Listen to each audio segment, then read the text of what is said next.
Hi everyone. Thanks for those of you who emailed me back and sent me pictures of you working and all the things that you've been doing. I love your predictions about the story and what the Meanest Doll is going to do. Right now, chapter 2 is called The Mission. Annabelle was relieved. The next morning, Kate remembered to open up the dollhouse before she left for school. Annabelle had enjoyed having her family sing along the night before, R-E-S-P-E-C-T, find out what it means to me. But she did miss visiting with Tiffany. Now, back on her bed where she'd been placed by Kate after the soap dish rescue, Annabelle lay quietly, listening to the sounds of the Palmer's house. She heard voices in the kitchen as Kate and Nora and their parents and Grandma Catherine ate breakfast. Then she heard the doors open and close one by one as the humans left their house. Mr. and Mrs. Palmer went off to their jobs. Kate left for 4th grade and Nora for kindergarten. And finally, Grandma Catherine left to run errands. All clear, Annabelle called a few minutes later. All clear, replied Papa Doll. Annabelle leaped off her bed and ran down the stairs as fast as she could. She was on the edge of the parlor, her legs dangling off the side. Far below her was the floor of Kate's room. I wonder where Tiffany is, she said to Auntie Sarah, who sat by nearby scribbling in the pages of her journal. She didn't try to come over last night. Well, she's probably left in the bathtub, Auntie Sarah replied. This was true. Poor Tiffany and her family, after enjoying games of the tub with Nora, were occasionally left there until the next time someone wanted to take a bath. And as fearless and talented as they were not able to climb up out of the slippery sides of the tub. Annabelle was disappointed about Tiffany, but glad to have a moment with her aunt. She stood behind her and peered at the pages in her journal. They were the very same journal that Annabelle had found all those months ago. The clues in which had led her and Tiffany to the attic in their reunion. And here you can see a picture of Auntie Sarah writing in her journal and Annabelle watching over it. And on this page is Annabelle laying in her bed listening to everyone get ready before they headed out for the day. On the pages in her journal, Auntie Sarah recorded her adventures and the discoveries, most of which involved spiders, fascinating to Auntie Sarah and terrifying to Annabelle. What's that? Asked Annabelle, looking at her aunt's drawing of legs and eyes and abdomens. Abimorosphoro? Or the black-waist weaver? Was a spider for which Auntie Sarah had been searching when she became trapped in the attic. Annabelle was pleased with herself for remembering the Latin name. No, replied Auntie Sarah, setting down her teeny fountain pen that had been added to the dollhouse in 1931. This is a nursery web spider, the Domatus tenebrosum. It's absolutely enormous. It's not seen very often, and it's partial to aquatic habitats. So an aquatic habitat, aquatic means water, so it's a spider that lives in the water. But it's native to eastern North America, and I'm determined to get a glimpse of one of these with my own eyes someday. One never knows what one might find. Annabelle shuddered. She didn't like pictures of spiders, let alone face-to-face meetings with live ones. I think I'm going to go on an exploration tonight to the attic, if at all possible, Auntie Sarah continued. Would you and Tiffany like to come with me? An exploration to look for absolutely enormous, probably hairy spiders? A spider hunt? Really? Annabelle shuddered again, but she said bravely, sure. If Auntie and Sarah and Tiffany were going on a spider hunt, then Annabelle wanted to go with them. That was really brave of Annabelle thinking about that. I know it's hard to do things when you don't want to do them, especially when you're scared. That perseverance, remember, think of Harriet Tubman?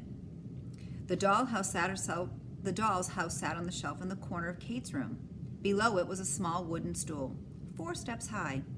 When Kate was younger, she often used the stool to reach the top floor of her house. She no longer needed it, but she left it there anyway. And Annabelle was glad.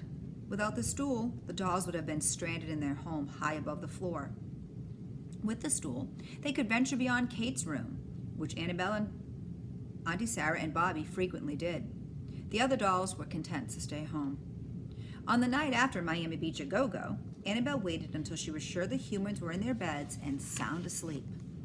Then she stood up from her uncomfortable position in which Kate had left her in the kitchen and called to Auntie Sarah.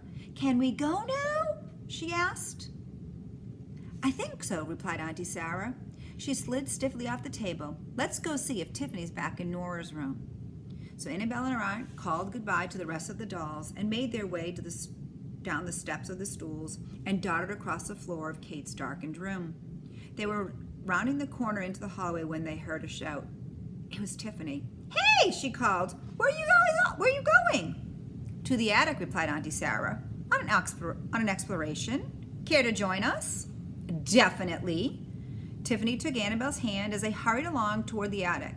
"Nora didn't remember to take us out of the bathtub until tonight," she said. And here's a picture of the three of them heading off towards the attic. I love Miami Beach a Go-Go, but I don't know if it's worth getting stuck in the bathtub. What are we looking for in the attic? "Domatus tenebrus," Annabelle said proudly. "Right, Auntie Sarah?" "That's right. It is an especially large spider, Tiffany. It is mainly an outdoor spider, but it does come inside occasionally. I think I might have seen one while I was stuck in the attic, but it's a little hard to tell. I was trapped in there for such a long time. I never knew whether I was dreaming or..." Auntie Sarah's voice trailed off, and Annabelle knew her aunt's mind had jumped to another topic. She said nothing, though, because they had reached the door to the attic, which was usually left ajar, and they needed to concentrate in order to pull it up far enough and to slither out under the opening. When they were on the other side of the door, they began to climb up the stairs to the attic. At the top, they lay together in a heap, panting. Each step was taller than the doll, so they had to the climb involved lots of pulling and pushing and puffing. "All right," said Auntie Sarah, after a few moments. "All right," repeated Tiffany. "Now what does what does that spider look like?" "It's enormous," said Annabelle. "Yes, it is quite large." Auntie Sarah's voice trailed off again. "Girls, there's something else." She paused. "I've not mentioned this to anyone." "What? What is it?" cried Tiffany. Annabelle, who had an idea that something else concerned spiders, said nothing. "Well, it's an idea I've been working on," said Auntie Sarah. "Come, sit down here with me." Auntie Sarah led Annabelle and Tiffany through the dusty attic, which was lit by a sliver of a moonlight shining through the window in the far wall. They passed old cartons of furniture and rolls of carpet, and finally they stopped on a pile of rags. Auntie Sarah patted. "Very comfy," she said. So the girls sat down on either side of Auntie Sarah. And here's a picture. And so then up in the attic, one on each side of Auntie Sarah. Tiffany was wiggling with excitement. "What's your idea? What is it?" "It is my dream," Auntie Sarah began, slowly, "to start a spider farm." "What?" cried Annabelle, leaping to her feet. She put her hand to her mouth. "What do you want a spider farm for?" asked Tiffany. "Oh, it has occurred to me," said Auntie Sarah, "that I could harvest the silk produced by the spiders to make nearly invisible ropes and ladders and nets. Then, even timid dolls like your parents, Annabelle, would feel more comfortable leaving the house." So what she means is to harvest the silk is if she had a bunch of spiders that she had, spiders spin webs from their silk that they make. And she could have all these spiders and they can make all of this silk that she has. And then with that, she thought that she could make ropes and ladders and nets. You think that idea would work? Do you think spider webs and their thread are that strong? Maybe for dolls and the doll people, but not for you or I, right? Well, we'll see. "Well, we could just lower the ladders, an almost invisible one," she said, "out the window and climb down to the floor." Well, that could work for the doll people. Annabelle stared at her aunt. She had to admit that it was a brilliant idea. Auntie Sarah was just like all those famous women she always was telling her about. Madame Curie, Harriet Tubman, and Amelia Earhart. "Are you sure that would work?" asked Tiffany. "Positive," replied Auntie Sarah. "Spider silk is extremely strong. A single strand of it can be stronger than a strand of seat deal. Plus, it's stretchier than nylon, so it would be good for nets." "Wow," said Tiffany. "Do you want Domatus turbus for the farm?" asked Annabelle. "No, I'm just curious about him. What I'd really like for the farm, at least in the beginning, is a Tenjaria domestica. That's the most common house spider in America. He's a hard worker. Whenever his web is damaged, he immediately begins repairing it. Oh, how could you harvest lots and lots of silk? Said Annabelle. Oh, so you could harvest lots and lots of silk, said Annabelle. Exactly, said Auntie Sarah, smiling at her. Later, once the farm has been established, I'll want to build up a various herds, since different kinds of spiders produce different kinds of silk. But that's in the future. I plan to start small and grow. Also, I want to study spiders up close to find out how they're able to crawl up doors and walls and how they dangle from high places. Just think, if dolls could do that, imagine the benefit to doll kind. So I'm thinking in my head, she wants to have a spider farm. And if I was in my house and I had these dolls that came alive when I wasn't around, then I all of a sudden saw all of these spiders in one part of my house. Even in the attic, and I don't go there much, but when I did go and found them all, oh, I would not be happy. I wonder if she was thinking that she's not jeopardizing all of doll kind. Like, you need a lot of spiders. Where would she put them? What are you thinking? Think it's a good idea? I think it's a great idea if you want the silk. But where could she put those? I'm not sure. Well, let's get started, said Tiffany.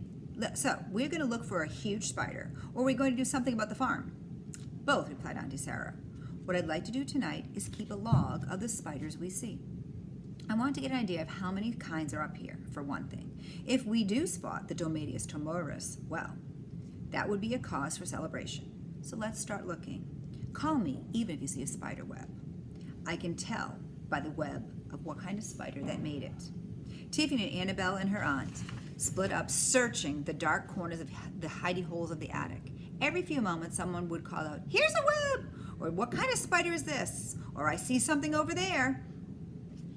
And Auntie Sarah would investigate and make notes in her journal. Much later, Annabelle was noticing that the light in the attic was growing stronger. And two things happened at once. Tiffany said, "Gosh, I think it's getting late. We better start back downstairs." And Auntie Sarah, "Oh, my heavens! I do believe this is the web of the Domadius teneborus." "Where?" cried Annabelle. "There." Yes, and Auntie Sarah, sounding greatly excited. And Annabelle, determined to show Tiffany and her aunt that she wasn't afraid of this enormous spider, she ran across the attic floor, stumbled on a scrap of carpet, and fell headlong into a spider web. Uh-oh, she sat up. She began to pull the sticky wisps of silk that covered her face and hair and her clothing. The web was ruined. Oh, I'm sorry, said I'm sorry, Auntie Sarah. Auntie Sarah pressed her hands together and said, "It's okay, Annabelle. What's done is done." Annabelle got to her feet. Tiffany and Auntie Sarah were staring at her. They stood inches away, but for a moment Annabelle felt as if she were high in a soap dish again, set apart from the others who were playing below. And here she is, stuck in the spider web.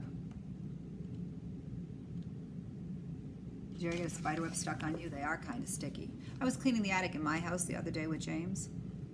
And we saw a lot of spider webs, and we cleaned them down, and they got stuck all over the rag that I was using. It was kind of gross.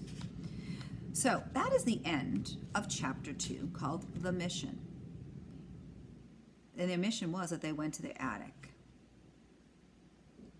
to find spiders for Auntie Sarah's spider farm. And that other one, what's it called that she was looking for? The Domadius teneborus. That's that big one. So I'm wondering, it's getting light, and now they have to still get back down the stairs. I wonder if they get back to their room in time, or will somebody catch them? Because right now they're still in the attic. And you know what happens when the light gets up? That means everybody's getting up and getting ready for their day's adventures. And these dolls are in the attic. All right, my friends, that's the end of chapter 2. I will read chapter 3 and send that on YouTube in a little bit. I hope you guys are doing well. Remember, we'll be back together soon. Take care of yourself. Wash your hands. Stay 6 feet apart, social distancing. And do what you can to stay happy and have fun. I'm going to challenge you. I'm going to send home some of our movement exercises tomorrow. Do the egg. Do Superman. I'll make a list of them for you to try at home. See you soon. Ciao.